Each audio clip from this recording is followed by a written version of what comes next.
नमस्कार। रमेश जी हैं जो अब स्वतंत्रता दिवस और जन्माष्टमी को लेकर के बड़ा उत्साहित हैं और मैं इनसे पूछना चाहता हूँ, इस पे क्या बोलना चाहेंगे रमेश जी? बहुत बहुत धन्यवाद राजेश जी। हम सभी देशवासियों को, अपने ग्रामवासियों को, अपने इष्ट मित्रों को, सभी को स्वतंत्रता दिवस और जन्माष्टमी के बारे में बधाइयाँ देता हूँ कि सभी लोगों को बहुत बहुत बधाई है ऐसे पावन पर्व पर कि जिससे हमारे देश को स्वतंत्रता इसी दिन मिली थी।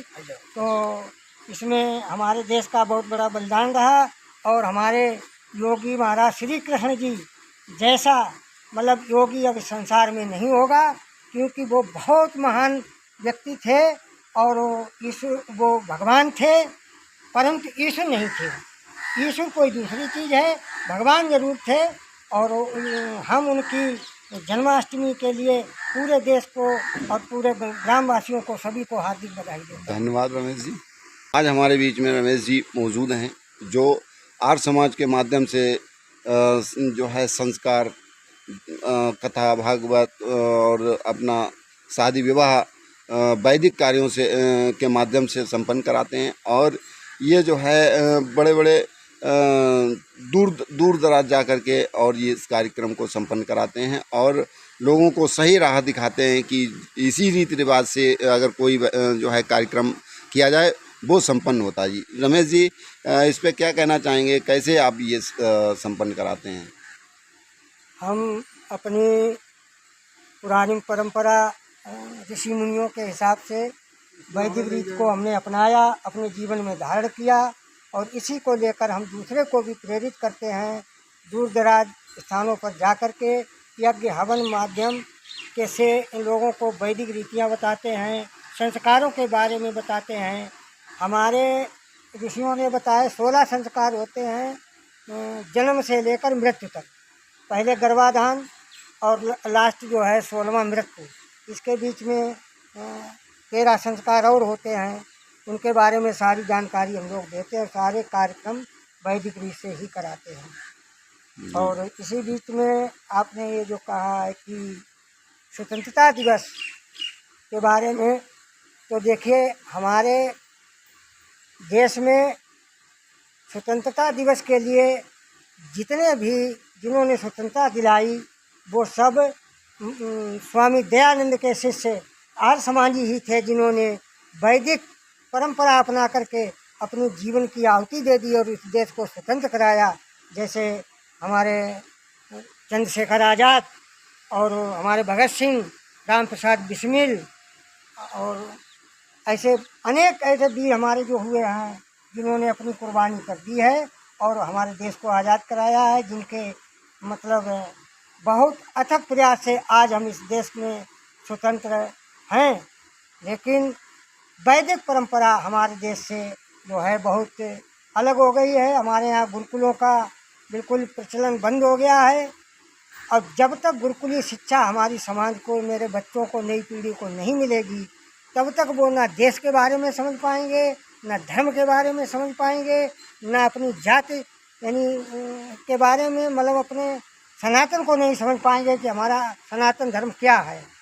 तो केवल ये एक वैदिक विद्वान ही इनको सही रास्ते पर गुरुकुल शिक्षा की प्रणाली से ही समझा सकते हैं और जिससे वो लोग इस देश को आगे भविष्य में आने वाली आपदाओं से बचा सकते हैं और दूसरे के अधीन नहीं होने देंगे।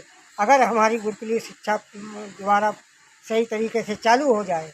लेकिन आज की आधुनिक शिक्षा में लोग पड़ गए हैं जिसमें अनेकों प्रकार की कुरीतियाँ हैं। आज देखिए, अमेरिका को इंग्लिश में अमेरिका कहते हैं, हिंदी में अमेरिका कहते हैं। पाकिस्तान को इंग्लिश में अमेरिका कहते हैं, हिंदी में वो पाकिस्तान को अंग्रेजी में जो है पाकिस्तान कहते हैं, हिंदी में पाकिस्तान कहते हैं। चीन को हिंदी में पाकिस्तान कहते हैं, अंग्रेजी को पाकिस्तान कहते हैं। लेकिन हमारे भारत की बहुत बड़ी भूल है, जो कि हमारे भारत को इंडिया भी कहते हैं, हिंदुस्तान भी कहते हैं। ये 3 नाम हमारे देश में कैसे हो गए? ये हम दूसरे के अधीन रहकर, दूसरे की मतलब शिक्षा को पा करके हम इसको इंडिया कहते हैं। हमें इंडिया नहीं कहना चाहिए, हमें अपने भारत देश को केवल भारत ही कहना चाहिए, तब हमारी देश की उन्नति होगी। जब तक हम भारत को भारत नहीं समझेंगे, इसमें बहुत भारतीयों ने अपनी बलिदानी की है। तो आर्य समाज एक ऐसा समाज है जो हमें असत्य से हटाकर सत्य की ओर ले जाता है और सत्य मार्ग पर चलाता है। इसमें हमें आत्मशक्ति मिलती है, ईश्वर का स्नेह और प्यार मिलता है। जब मैं वेदों और सत्य की तरफ चलते हैं तो ईश्वर की पूरी ही मुझे मदद मिलती है और सारे ही कार्य ईश्वर हमारे संपन्न करा देते हैं। ईश्वर हर जगह हमारी मदद करता है और जब तक हम कुरीतियों में फंसे रहते हैं, पाखंडों में फंसे रहेंगे, तब तक ईश्वर हमसे दूर बना रहेगा। क्योंकि ईश्वरी एक ऐसी शक्ति है जो कि हर जगह विराजमान है। बाकी तो दुनिया में जाने कितने गुरुडम्बाद हैं, कितने पाखंडी हैं, कितने भगत हैं, कितने चलिया हैं, पीर मजार हैं। आज हमारा हिंदू इतना बेवकूफ़ है, कोई भी मुसलमान अपने नमाज के अलावा दूसरा धर्म नहीं अपनाता। हमारे हिंदू कहते हैं कि हमारे 33 करोड़ देवता, पहली बात तो 33 है नहीं, वेदों के अनुसार 33 कोटि के हैं, 33 प्रकार के देवता हैं, जिनको हम छोड़कर आज हम जो पीर मजार को पूजने लगे हैं और हम इसमें भटके फिरते हैं। जी रमेश जी, जैसे आप ये जो है आर्य समाज का प्रचार कर रहे हैं, इसके तहत क्या राजनीति में भी आप रुचि रखते हैं?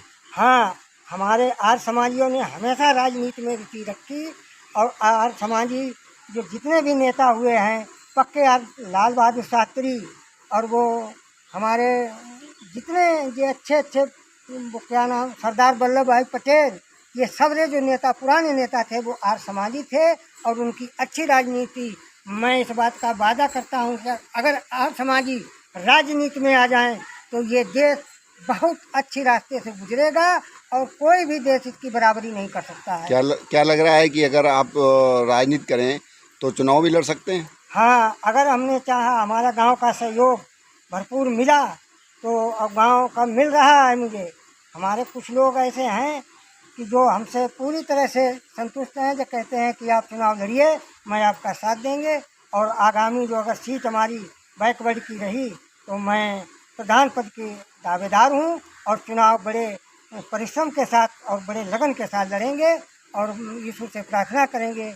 और प्रार्थना पर मुझे विश्वास है कि हमारी जीत होगी, क्योंकि हमारे साथ काफ़ी लोग हैं और थोड़ी बहुत तो इधर उधर चर्चाएं बुराई में सभी की होती हैं, उसके लिए मुझे कोई डर नहीं है। हमारी आज जीत की आवाज़ हमें दिखाई दे रही है, क्योंकि हमारा गांव आज मौजा नहीं, इस विकास खंड तालिग्राम के अंदर जितनी दुर्दशा इस रामपुरा गांव की है, इसकी अगर कोई सर्वे जांच करा ली जाए तो इतनी बड़ी दुर्दशा किसी की नहीं है। ये अकलौता गांव है, इसमें आज तक किसी भी प्रधान ने विशेष रूप से कोई ध्यान नहीं दिया। इसलिए मेरा गांव दुखी होकर के अब की यही चाहता है कि हमारे गांव का कोई प्रत्याशी लड़े और हमारे गांव की दशा को सुधारे। आपकी जो गलियां हैं, आप जैसे ही निकलते हैं उस गली में पानी भरा हुआ है और कीचड़ है, और कैसे आप लोग अपना जो है आना जाना घरों करते हैं? राजेश और क्या ये जो प्रधान आज तक जो बनते आए हैं, क्या इन्होंने इस पे ध्यान नहीं दिया? किसी भी प्रधान ने ध्यान नहीं दिया। अगर थोड़ा बहुत दिया तो इस रूप से काम नहीं कराया कि वो जहाँ जितनी खाली थी तो खाले में बिछवा दी, ऊंचाई थी तो चौड़ाई पे बिछवा दी। इसका पानी का ढलान, इसका रास्ता आज तक किसी भी प्रधान ने इसकी कोशिश नहीं की कि ये गांव का पानी किधर को कैसे ले जाया जाए, इसकी कोई रास्ता है कि नहीं है, कोई ही उपाय नहीं किया। केवल अपने थोड़े बहुत कार्य ऐसे करा दिए हल्के फूले कि थोड़ी इधर की ईंटें बिछवा दी, थोड़ी इधर बिछवा दी, कोई सही ढंग से नाली नहीं, कोई पानी का रास्ता नहीं। इसलिए हमें बहुत दिक्कत हो रही है। हम लोग मनुष्य जात के तो निकल जाते हैं, महिलाएं हमारी बेचारी जब बाहर को निकलती हैं तो सड़कों पर गिर जाती हैं, रपट जाती हैं और कई एक महिलाओं को चोटें भी लगी हैं। बहुत बड़ी दिक्कत है, बच्चों को बहुत बड़ी दिक्कत है। और क्या किया जाए प्रधानों के लिए? अब जो कुछ कम कहा जाए वो कम ही है, क्योंकि अब ज़्यादा उनके लिए कुछ कहने के लिए जगह नहीं है। अब शब्द मैं बोलना नहीं चाहता हूँ, क्योंकि मैं एक आर्य समाजी हूँ। हमारे स्वभाव में ये नहीं है कि किसी को अपशब्द बोलें, लेकिन किसी भी प्रधान ने हमारे देश का मेरे गांव का कल्याण नहीं सोचा और न कराया। धन्यवाद रमेश जी।